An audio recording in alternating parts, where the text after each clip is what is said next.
సువార్త ప్రకటించుకుంటా పాపం బజారమ్మట వెళుతున్నారు, బండి ఆటో కట్టుకొని. ఎవరికి ఆగి మీరు వినండి చేయండి అని బోధించడం లేదు.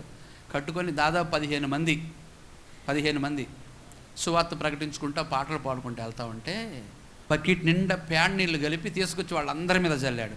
ఎవడరా ఇక్కడ రమ్మన్నాడు, ఎవడు రమ్మన్నాడు రా, మిమ్మల్ని ఎవడు ప్రకటించమన్నాడు రా, మత మార్పిడి ఎవడు చేయమన్నాడు రా, ఎవడు చెప్పమన్నాడు రా, మాకెందుకురా యేసు అది ఇది అని చెప్పని.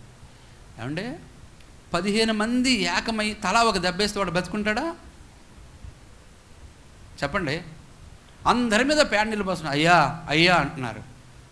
ఒక్కొక్కళ్ళు ఇంటున్నారు.